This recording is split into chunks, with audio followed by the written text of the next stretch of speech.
Patrick Henningsen and TNT.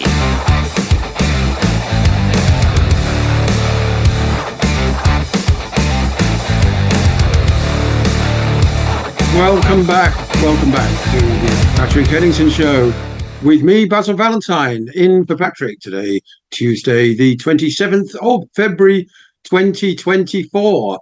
And I'm delighted to say I'm joined by one of TNT's newest hosts, certainly one of the most entertaining, and the former Liberal Democrat MP, who I discovered doing my research this afternoon, served in the House of Commons for 13 years.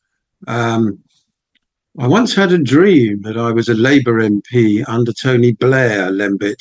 Very glad that didn't turn into a reality. But welcome to the programme, first of all. That I was in a party that lost its way with a leader that didn't know what he was doing, and I woke up and I was. Right. Yes, absolutely. The Liberal Democrats, people are saying, are sort of back to as irrelevant as they were in the 1950s or something, all that progress, all those by-election wins, David Steele, Paddy Ashdown, all the attempts successful, I should say, to carve out an identity, and in the face of this dreadful first past the post system that we have, win for themselves a meaningful block of MPs in the House of Commons, and it all disintegrated in a few short years of the so-called coalition, didn't it? Yes, the reason was because Nick Clegg didn't know what he was doing.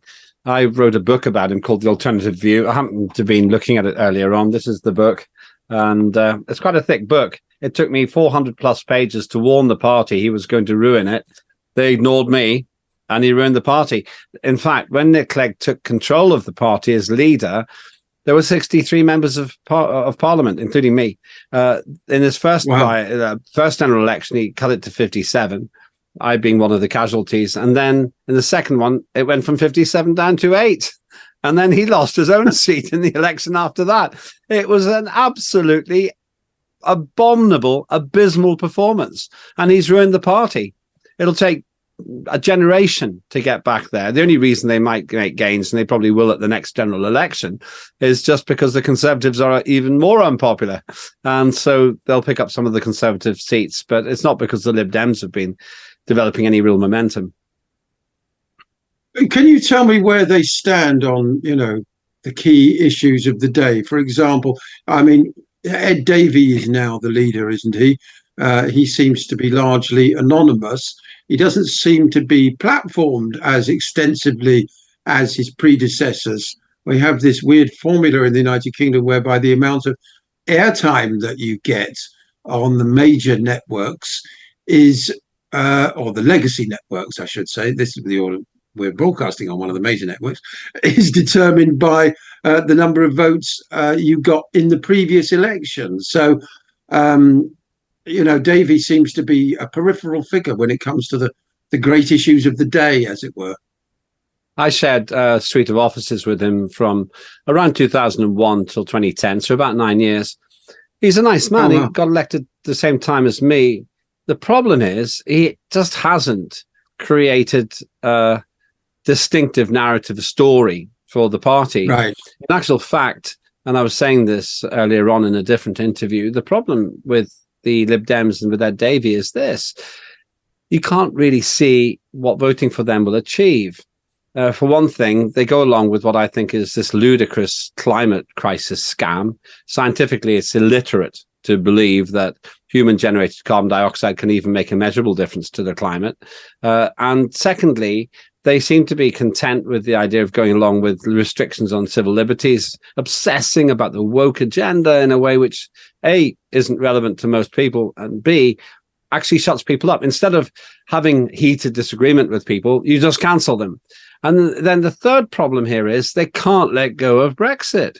They were a very pro-UK remaining in the EU party, and they're still fighting that battle, even though everybody else has moved on. So those are the problems. And as you say, Ed Davey himself hasn't really made a big impact. I like the man.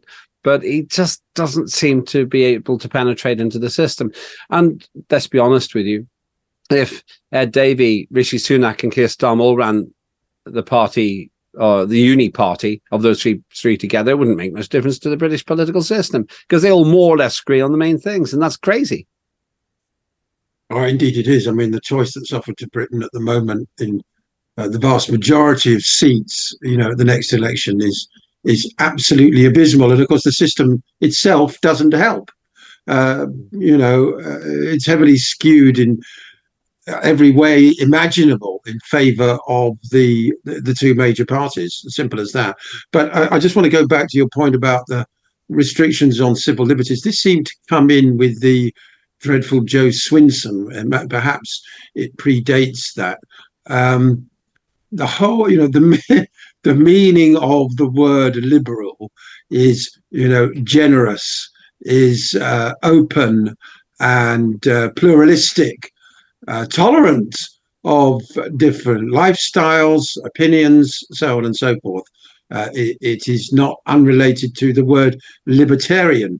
Liberals were supposedly in favor of the maximum amount of freedom for the individual. That's what certainly sort of Joe Grimmond and the 1960s liberals that I remember. That was very much their ethos. It was never challenged, and indeed Britain did become a more liberal place in the 1960s. Homosexuality was no longer a criminal offence. Various other bits of legislation, and just generally the effect of the 1960s, which wasn't entirely positive, I should add very quickly. Nevertheless, we had what now looks like a golden age in the 1970s of social democracy, with trade union representation at the highest level, with a healthy relationship between NGOs and government, and a parliament that was much drawn from a much wider cross-section of society.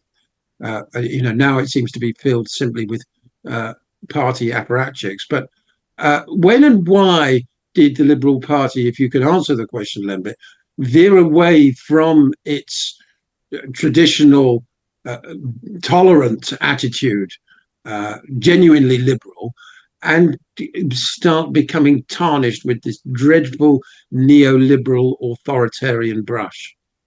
Around 2006, Basil, there's a very clear point when things went wrong. Brief history is pretty much as you described it.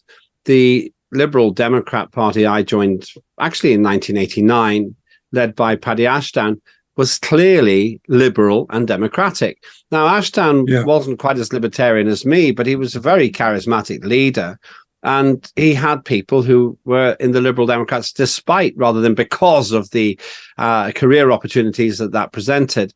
I actually joined the party when it was at 3% in the opinion polls, with a statistical uncertainty of plus or minus 4%. So it could have been at minus 1% at the time. But I joined because I was really persuaded by the attitude of the party towards freedom. And I remember talking to a friend of mine, Ben Rich, who was instrumental in me joining, as was the late Paddy Ashdown. And I told him I was worried about entryism. Entryism is when people join a party because they think they can get on, even if they don't believe in what the party stands for. Yes. And lo and behold, I was right. Nick Clegg joined the party, in my opinion, because he thought that was his best bet to get on. And he was right. He got to be Deputy Prime Minister by making that decision. But there was nothing in him that I saw which really represented liberalism. To give you some specific examples, Basil, first of all, Nick Clegg lied to the country about the party's position on student funding. We don't need to go into the details. They're not very important to people outside the UK. But basically, he promised to make it affordable for people to go to university. And then he voted the exact opposite way after having said he wouldn't do it, causing this joke. Why did Nick Clegg cross the road? Because he promised not to. And so that was a huge, huge own goal for the party. Then, once he got to be deputy leader of the country, deputy prime minister, it became obvious he didn't have a political compass, at least not one which was liberal. He made a speech, I think it was in Luton, supporting the then prime minister, David Cameron, who said he supported the cancellation, the no platforming, the silencing of non-violent extremists. Now, let's think about that. Non-violent extremists say things which somebody might determine to be extreme, but they don't present a threat to law and order.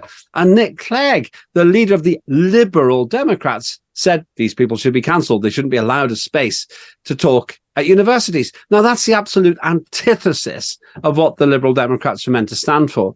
So you had this wallowing blancmange of vaguely conservative, illiberal policies from a man who seemed to owe much more to his desire to be the deputy prime minister than he did to being a Liberal or a Democrat. And I have to say, it was heartbreaking to see a party I'd invested pretty much 20 years building being torn to pieces by the incompetence of, in my view, the worst leader in the history of the party. Hardly surprising, the party then lost almost all its seats, from 63 when he started being leader down to 8 when he finished being leader. So that's really the time it went wrong. After decades of investment from people, including me, he managed to wreck the whole thing in about 7 years. Oh, it was a truly abysmal performance. I mean, I'm afraid to say I suspect sort of, well, possibly darker motives, shall we say? You know, I don't know much about Nick Clegg's background or where he came from. Yes, there's no doubt his own personal ambition was one of his motivations, but one wonders what other agenda he was pursuing and on whose behalf, because, you know, as you say, what he succeeded in doing was completely neutralizing not just the Liberal Democrats, but effectively a whole strand of valid, well-supported political opinion, of stance, if you like, which now, ironically, only exists in the libertarian wing of the Conservative Party, and to a lesser extent, some elements of the far left, largely outside the authoritarian Labour Party. I'm talking about libertarian views, basically. There's, you know, the entire sort of so-called centre. I think that, you know, left and right have increasingly become totally irrelevant terms. You know, you're either for war or for peace. You either believe in human rights or you don't, sort of thing. You know, the traditional left-right was based on political economy and distribution of wealth and things like that. You know, which, while they're still relevant, aren't enough to determine the whole spectrum. But basically, you know, what is supposed to be the centre, in other words, 80% of the Labour Party, the whole Starmerite wing of the Labour Party, the Liberal Democrats, and 80% of the Conservative Party, is all authoritarian. If you want to vote for a genuinely liberal candidate and the next general election, the chances are there won't be anybody on the ballot paper. I was asked, indeed, in an interview today for a UK newspaper, part of the legacy media, who I'd vote for the next election. And would I vote Liberal Democrat? And I said, I'll vote for the best candidate in my area. And the reason that we have such poor government, such a weak parliament now, is because people vote according to party lines instead of the quality of the candidate. Now, it'll be interesting to see if the Liberal Democrats who've thrown me out once before, but then had to reinstate me whenever I pointed out that if they threw me out for reputational damage, they had to throw out not just Nick Clegg, but also Ed Davey, both of whom completely broke the promise, the core promise of a general election in 2010 when they said they'd oppose student tuition fees. So it'll be interesting to see what they do to me if I say I'll vote for the best candidate and demand the Liberal Democrats get back to liberalism. Nick Clegg, he ended up with a well-paid job in Google, didn't he? We're going to break for the headlines now. When we come back, I'm going to get Lembit's take on the awful events in the House of Commons last week. Where do we go from here? We'll be right back. Patrick Henningsen and TNT.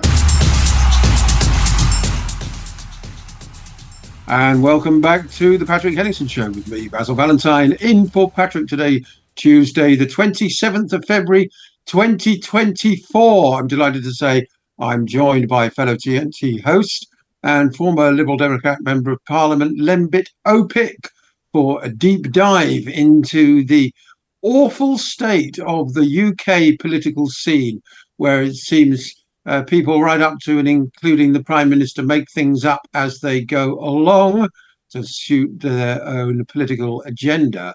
Last week, we had some of the most disgraceful scenes in living memory in the House of Commons when the Scottish National Party ceasefire motion was not put to the vote. And after consulting with Israeli President Isaac Herzog, Keir Starmer went and strong-armed, although I don't think he really had to use much coercion at all. He got Lindsay Hoyle to adopt the Labour amendment instead, breaking all protocol and established procedure.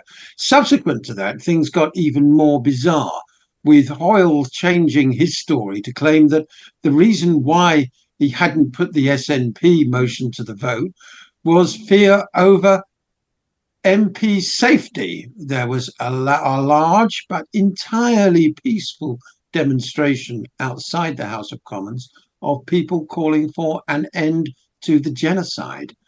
Yet somehow these people were twisted into an Islamic mob, a potentially violent Islamic mob. Absolutely scandalous, the degree of misrepresentation. And there are pictures all over social media of the crowd outside.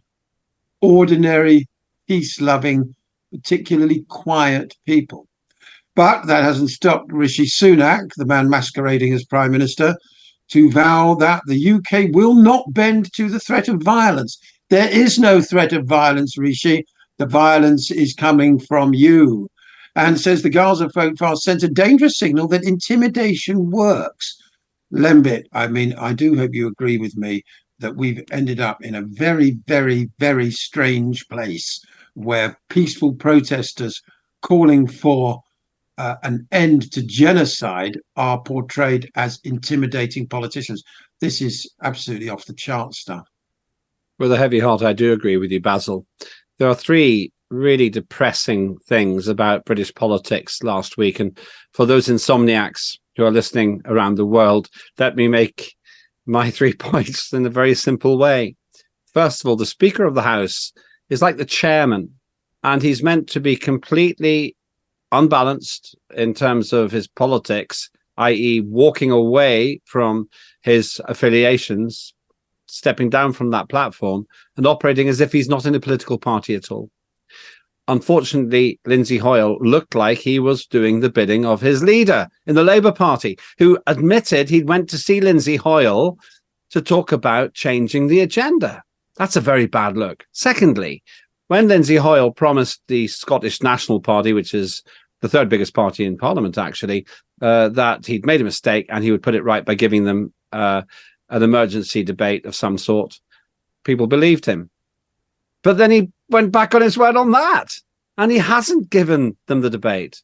And the third one, as you said, was his claim that he did all of this to protect politicians, and he made this impassioned speech that he didn't want to get a phone call to find out when one of his colleagues had been killed. Leaving aside the copycat dangers of saying that, in other words, giving people the idea of doing it, almost as if this is something that could happen, could be countenanced as happening again in Britain, even though it's obviously would be murder or grievous bodily harm.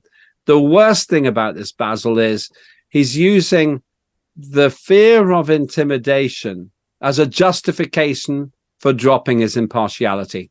Now, he's tried to back off from this again. I know Lindsay Hoyle quite well. He was an MP when I was, but it was a very serious mistake. Would he lose his seat about it? We'll probably talk about that in a minute. Well, over 80 members of Parliament have now signed a motion of no confidence there. That's about something like 12, 13, 14% of Parliament. That's a problem because that means he's lost their respect. Yes, I mean, that number should really prove fatal.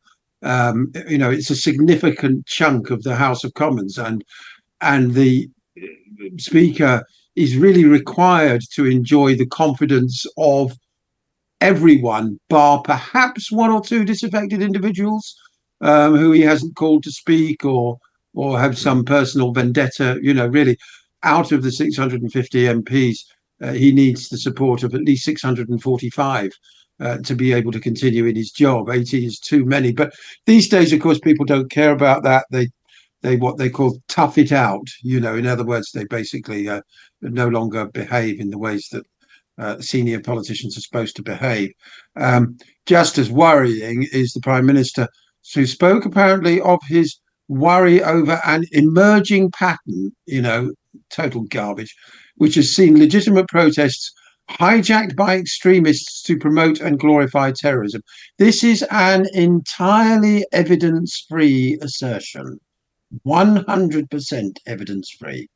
And at the heart of it, of course, because Charlotte Church, the Welsh singer, has been attacked for a pro-Palestine fundraising concert, trying to raise money for people being systematically starved to death, is this phrase "from the river to the sea," which is deliberately misinterpreted to mean the genocide of the Israeli people, when in fact my understanding of it is that it is simply demanding equal rights for everybody living between the River Jordan and the Mediterranean. First of all, Sunak, do you think he's deliberately twisting events for his own political gain? I mean, this whole thing turned into, Islamophobia, ridiculous claims from Suella Braverman, the former Home Secretary, that Britain is now run by Islamists or something. I mean, it's all got absolutely hysterical and, frankly, bonkers, Lembit. What I think's happening, Basil, is the complete breakdown of any coherent dialogue about the big philosophical issues which require information and maturity. We've seen all this with the climate emergency scam, which can be destroyed in about 2 minutes by anybody who understands the basic science. And now we're seeing it with this ludicrous attempt to try to appease the Islamic community, and then to appease the Zionist community, then mix up Zionism with the religion, which happens to be called Judaism. What I think is happening here, Basil, is we're seeing two terribly depressing things going on in Parliament. The first one is that people like Keir Starmer and Rishi Sunak, I don't think they're trying to twist things. I think they're twisting in the wind, trying like weather vanes to point into the prevailing wind of criticism that they get. So they say to the Muslim community, "Oh, we're not against you. Yes, we think there's a problem." Then they turn to the Zionist community saying, "Oh, well, obviously we don't want you to be persecuted or in danger as well." So the first thing is we've got this pragmatic political class, which has not really got a core mission except to stay in power. And the second problem is a complete failure to understand the difference between religion and politics. It seems that they're scared to say Benjamin Netanyahu is making dreadful and fatal mistakes, certainly in terms of the Muslim community, the Palestinian community, just because they think if they criticize Netanyahu, they're anti-Semitic. Just because Netanyahu happens to be Jewish doesn't mean he's completely above criticism, but they don't understand that. And now we see the Labour Party, and this is Keir Starmer's crowning glory at the moment, not just annoying the Jewish community by some of the things that he said, which made him look like he was, or his party made him look like he was anti-Israel. Then he went on to criticize the Muslim community. And then we saw the anti-Semitic comments by some of the, allegedly anti-Semitic comments by some of the people in the Labour Party, when it was Starmer himself who made a rod for his own back by criticising Corbyn for the same thing. Basil, what needs to happen here is a great big cooling off, an understanding that religion isn't the same as politics, and that you can criticize people from any religion without being against that religion. But as you said yourself, we are so far away from that. It confuses the public. And what Starmer has certainly done in the Rochdale by-election, which we might talk about in a minute, which is an upcoming by-election on Thursday here, is annoy the Muslim community and the Jewish community at the same time. Now, that's quite an achievement. Yeah. Starmer hasn't really achieved an awful lot in his time as Labour leader. It's worth remembering that at the recent Wellingborough by-election, which he was claiming as a great victory, only because the Conservative vote completely disintegrated, the Labour candidate got 5,000 fewer votes than he did in 2019, and 3/4 of the electorate said they couldn't stand either party. In fact, the winning candidate was elected by, I think, 1 in 7 of the adult electorate, or 1 in 8, something like that, a really derisory number that tells me we've got a real democracy deficit. We've got a real crisis of legitimacy with politics in this country. And part of it, as you touched upon there, stems from the fact that there are no core beliefs, morals, standards, ethics amongst any of the parties. It's very difficult to say that a party promotes, for example, a concept as basic as peace. It's very difficult for a party to say that they support the creation of a fairer society and the redistribution of wealth or individual liberties. These core sort of Enlightenment principles upon which our social democratic society was built in the 20th century, which now starts to look like a sort of, although we complained about it at the time, but now starts to look like a shining example of decency and morality.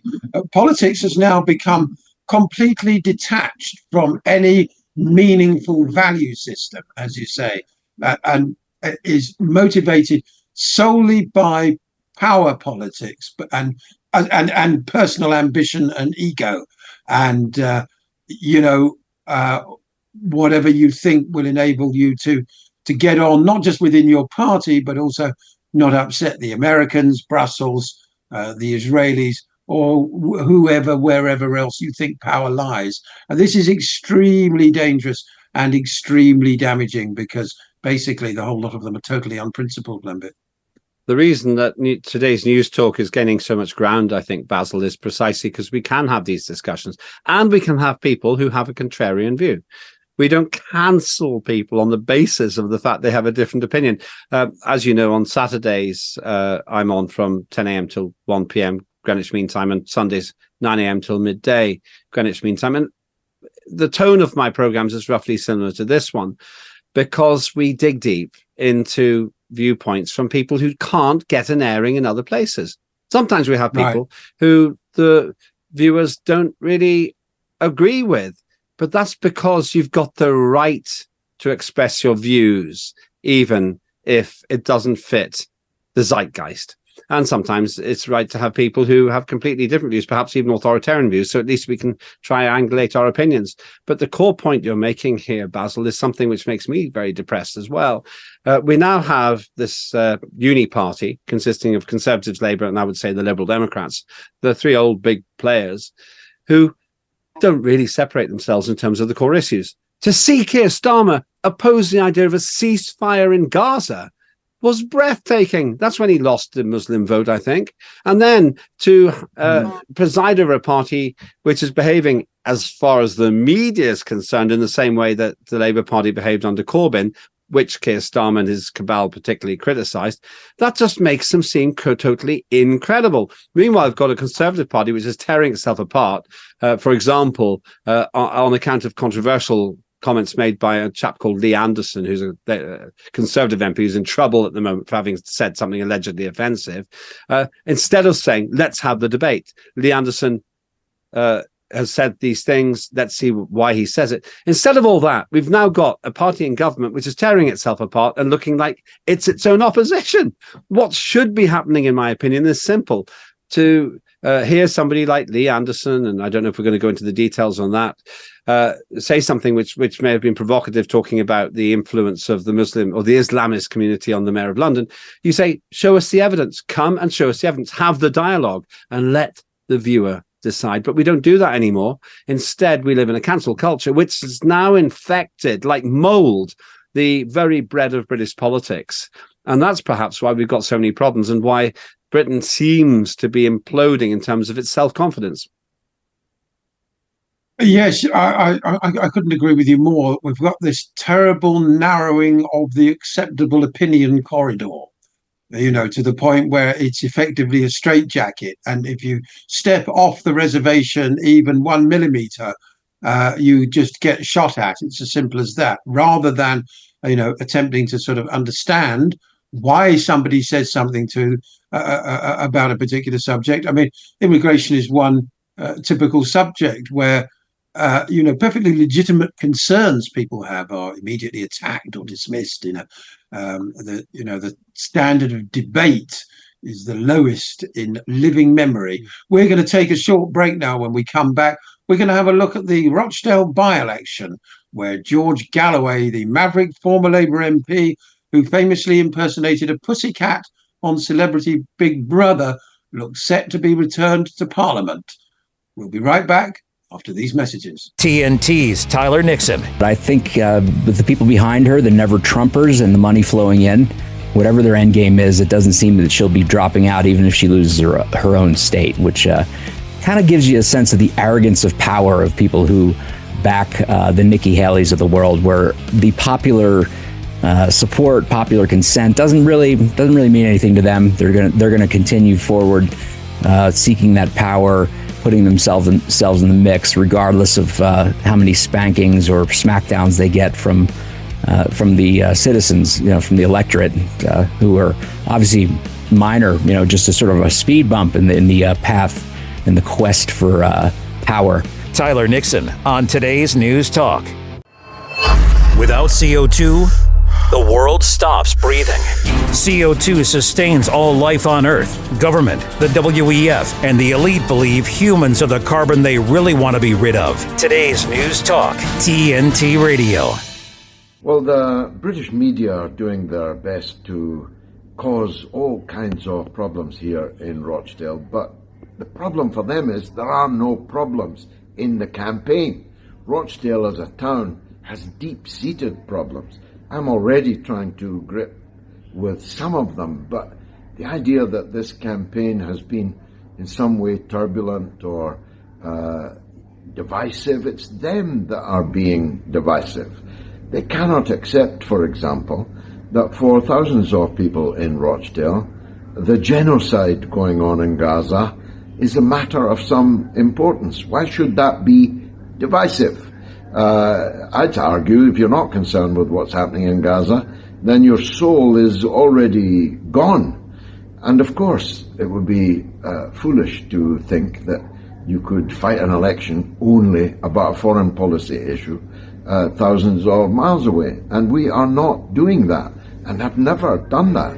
I've spent the day talking to people about Rochdale Football Club, for example, which is as far from an international issue as you could imagine. I've been in lots of elections. I've actually never been in a more peaceful election than this one taking place in Rochdale, and that's mainly because Labour are not here. Labour are out of this election, withdrawn their candidate, and therefore all the normal circus that Labour bring to politics in urban areas is completely absent. So actually it has been a very good campaign. I think the result will be quite a decisive one, and I hope that I'll be representing Rochdale for at least 5 years to come.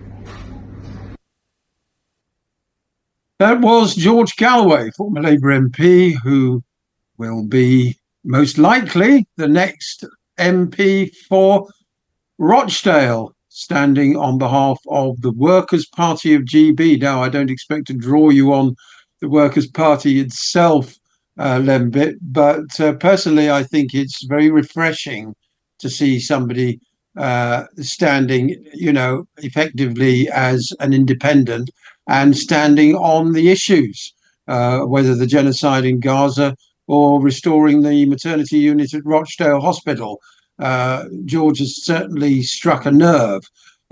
It's to be hoped, I think, that we see more independents and mavericks like that standing at the next general election, because the current crop of MPs are without doubt the worst in my lifetime. The Workers' Party is not a party that I subscribe to, but I respect them as one of the inevitable consequences of the gentle and miserable deflation of principle in the Labour Party.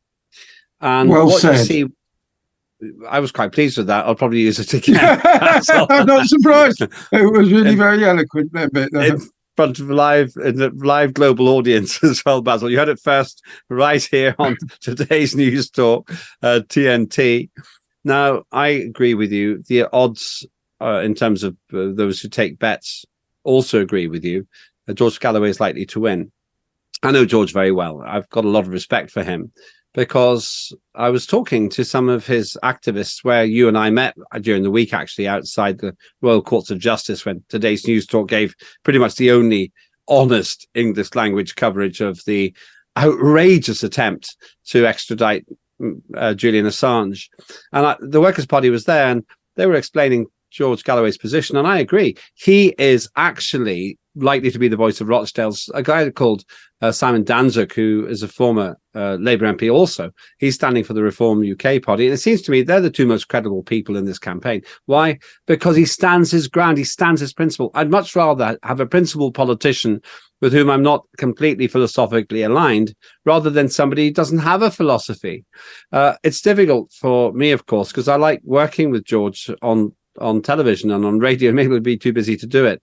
But I think he's going to win. And when he does win, it explains partly why the Labour Party shut down its campaign, because they probably thought they were going to lose to him anyway.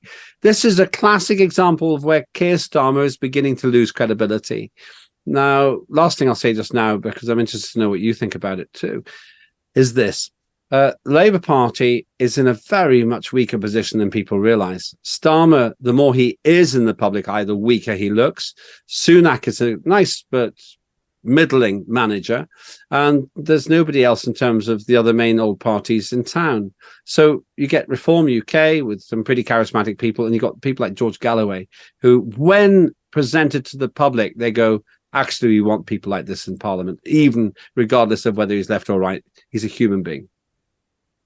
Yes, exactly. I saw somebody talking about George saying, well, he can talk about football and culture and all sorts of other things other than politics. He's actually a rounded human being, whereas most politicians these days come out of seemingly some sort of, personality-free factory where, they're sort of not allowed to present any other side of themselves other than that which toes increasingly difficult to understand party lines that, as we said, are sort of totally divorced from any underlying principle, which is one of the worst things. Do you think there's a lot of people really would like to see myself included, a political earthquake in Britain, but unfortunately we're saddled with the two-party, first past the post two-party system. And another of Clegg's failures, of course, was when he was in a position to influence a referendum on proportional representation. All he got was that miserable single transferable vote, wasn't it? That was what was put to the electorate. I mean, that was another singularly disastrous episode, wasn't it? I'm sure, like me, you believe in PR for all its faults. You get parties like Podemos coming up in Spain, genuine grassroots activism turned into political representation in Parliament. That's virtually impossible in the UK, other than at by-elections like this, where smaller parties get the chance to concentrate all their resources in one place. And people are not browbeaten by corporate media to quite the same extent as they are at a general election. So, a political earthquake, I'd love to see it. Are we going to get it ever? Second point first, Basil. I actually work on a campaign called Operation Earthquake. This evening, in about 90 minutes, I'll be in it. That project is very specifically about stopping the insane attempt to ban the purchase of new petrol and diesel engine vehicles in the United Kingdom. One of the stupidest policies I've ever seen, Basil. They want us to have electric vehicles. Well, they're actually, in my view, worse for the environment than petrol and diesel vehicles. And we haven't got the electricity infrastructure anyway. So what we would say to politicians through Operation Earthquake is, if you support the banning of choice, the banning of my right to buy a new petrol or diesel vehicle, then we're going to get rid of you because you're our servant and you don't represent us. On the first point, I feel that, and it ties into what you said very much, Basil. I feel that what we're seeing now is a fragmentation in British politics, where there's a huge frustration, a huge disappointment with the old legacy parties that walk hand in hand with the legacy media because they support each other. And that's why George Galloway's party affiliation is less important than his charisma and the specific things he says. The clip that you played, I think is really, really poignant. He's a likable man, and people fear him because they can't beat him.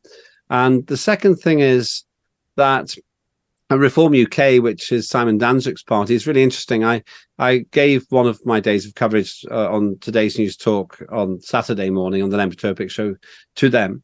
Because I wanted them to be able to put out their position. And we had some great speakers. Alan Cook, who's a candidate, Rupert Lowe, who was actually a by-election candidate in one of the 2 by-elections recently, and then Anne Widdecombe, who British viewers will know very well as one of the very charismatic people who's also got a celebrity profile. And all of them spoke from the same hymn sheet. They spoke from the same messaging, but not because they've been given it. It's because they feel it. I don't think that the Reform UK party will form the next government of the country, but they could define the next government of the country, because they're going to take 2/3 of their, or 3/4 of their vote from the Conservatives as things stand, and perhaps a quarter from Labour. They could get as much as 20%. Why? Because people are completely disillusioned. It's one reason, it's a sort of a double-edged sword, this, Basil, but it's one reason that Today's News Talk's doing so well, because people can tell that we say the facts and then we express our opinions, but we don't mix up the two. I think George Galloway will win the by-election on Thursday, but that's not a fact yet. Others will say it's a fact that X or Y or Z happens. And what we've now got is a political system which has completely confused facts and fiction and opinion in a way which just makes people not trust any of it. Yes, very well said. Even The Guardian is getting on board. Marina Hyde writing today, look at the political hellscape of Sunak, Anderson, even Starmer, and ask, are they making my life any better? To which I would add, do they even want to make your life any better? In Sunak's case, in Starmer's case, he faces a very serious challenge at the next election from Andrew Feinstein in Holborn and St Pancras. Feinstein is a real cat amongst the pigeons because, of course, we all know how the corporate media love to portray any form of pro-Palestine activism as somehow anti-Semitic. This comes straight out of Tel Aviv, this narrative, and was responsible for the political assassination of Jeremy Corbyn. But Andrew Feinstein has a secret weapon against that. He's Jewish. So it's very difficult. The standard line is that he's a self-hating Jew or something, but it's quite obvious he doesn't hate himself. He's in fact extremely eloquent and a former member of the South African Parliament, where he represented the ANC and was a close political ally of the late Nelson Mandela. So Feinstein's political credentials are impeccable, and he's standing with the support of an organization called ORICS, ORICS, who are an umbrella group supporting independent left-wing candidates who are going to stand against sitting Labour MPs who voted for genocide. Now, this is a completely new phenomenon in British politics.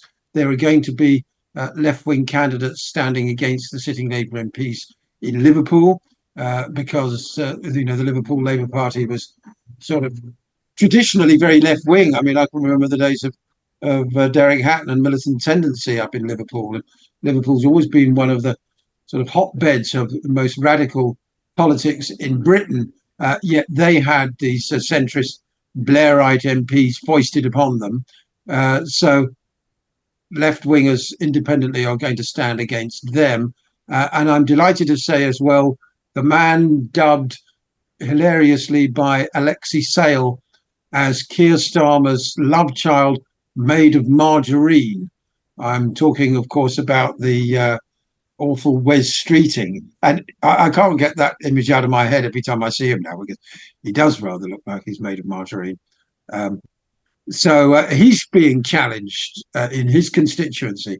So in terms of the wider political earthquake, I think it may consist of very sizable tremors, sufficiently high on the Richter scale to cause implosions dotted around the country. In other words, I mean, if Starmer loses his seat, Streeting loses his seat, then even if Labour is the largest party, this crisis of legitimacy comes ever more into focus because, who does the king call to form the next government if the leader of the largest party has been unseated? We could be in for some kind of constitutional crisis. And to be perfectly honest, I hope so.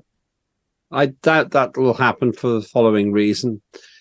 People often talk about conspiracies, and I believe there are some. I think the way that the green crisis scam has been perpetrated is definitely a conspiracy, stoked up partly by the World Economic Forum. I think that the COVID scandal is another one. But on the level of British politics, to be blunt, the parties are far too incompetent to do it. What's happening here is an immature and underexperienced political class from across the parties that's coalesced into a single homogenous grouping. And they're now frightened, and they look gormlessly out from Parliament at people like George Galloway and the Reform Party and individuals such as Nigel Farage, and they don't really understand why these people are popular. So instead, add fuel to the fire by running them down. What I think about your direct point is this. There will be upsets. I suspect that Labour will get the most seats, but they might not get an overall majority. At the moment, it's more likely that they will. But it doesn't really matter because they're going to do such a bad job anyway. And it's going to be so similar to what the Conservatives were doing that the public will turn even more against them. I know from insider knowledge that the Reform UK party is absolutely hell-bent on destroying the Conservatives for now. And the reason they want to do that is because they're useless at the moment. And at that point, they can say, now let's reassess what this country really needs. I'm excited by the potential for some change here. I'm not standing for the Reform UK party or anything, but at the moment, they seem to be the most informed and the most rebellious voice against the blancmange Uni-Party that's cursing the United Kingdom. Yeah, they got 10% of the vote in the two recent by-elections. And I mean, that's a big chunk. That's enough to unseat at least 100 Conservative MPs on its own. Sunak's support is absolutely cratering. Last question, though, Lembit, before we take a break, and I can't thank you enough for a thoroughly enjoyable conversation, I must say. My pleasure. Last question. The Conservative Party is the most successful political organisation in the history of the Western world. It's got a dreadful habit of winning elections. It doesn't like losing. If Sunak looks like he's going to lead the party to an election or meltdown, which has often been predicted but rarely come to pass, the only exception really being 1997, do you think the Tories might ditch him and even bring back the dreaded Boris Johnson in order to bolster their prospects? I don't think so. If they did ditch him and replace him with Boris Johnson, there'd be civil war within the Conservative Parliamentary Party, but more support out there because the public don't make the same kind of calculations that the chattering classes in Westminster do. You only have to see Trump's enduring popularity to know that. What I do think will happen is that Sunak will lead his party into the next general election. Theoretically, the minimum seats they'll get is 42. I would say it's between 99 and 165. At that point, the Labour Party, as things stand, will become the largest one and will form a government. And then they'll completely ruin the country. They'll do a terrible job until in 2029 they get chucked out. They might not even make it so far. Let me summarize it in this way. If things were leading to a general election this Thursday, then Starmer would probably win. But the longer Starmer is in the public eye, the worse he performs. We already know middle manager Rishi Sunak. He's the devil we know. The Starmer situation is one of considerable disappointment as we go further. So my prediction for the long term is a Labour majority and a restructuring of the Conservative Reform UK. They're not really the right wing, but those interest groups. And my prediction for the short term is a George Galloway win on Thursday. And if I'm wrong, I'll come back onto your show after Thursday and say I'm sorry. I have a small financial interest in a Galloway win. I missed the big price. I missed the 18-1 first offer, but I've got, I'm in best part of £100 or something coming my way if Galloway becomes the next MP for Rochdale. Well, as regards the Starmer situation, yes, the longer he's in the public eye, the worse it gets for him. A lot of traditional Labour voters on the left are not interested in him at all. In fact, if he gets elected, it's going to be by what one now calls low information people, if you know what I mean. People who don't really pay any attention to what's going on and have simply had enough of the Conservatives. Lembit Öpik, I can't thank you enough for joining us today on the Patrick Henningsen Show. Just remind our viewers and listeners where they can find you. We'll be talking about this very subject, the outcome of this very important by-election, on Saturday between 10:00 and 1 p.m. Greenwich Mean Time, and on Sunday 0900 till midday Greenwich Mean Time again. I'm on every weekend, but always happy to help my fellow travellers on today's news talk and share my opinions as well as the facts as I see them. Been a real pleasure to spend time with you today. Thanks for having me on. Thank you, Lembit. There he goes. And I might find myself on that programme before terribly long. We're going to take a short break with the network now. And when we come back, I'll be joined by writer and economics cryptocurrency expert Blake Lovewell for the final segment. Don't go away. We'll be right back.